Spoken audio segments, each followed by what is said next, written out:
The teardown has begun. I've already moved a significant amount of the coral into a 65-gallon holding tank where it's going to stay for a couple weeks until we figure out this new 90-gallon cube.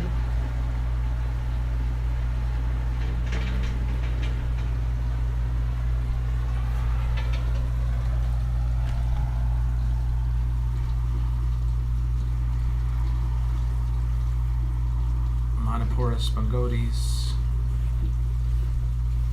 Setosa,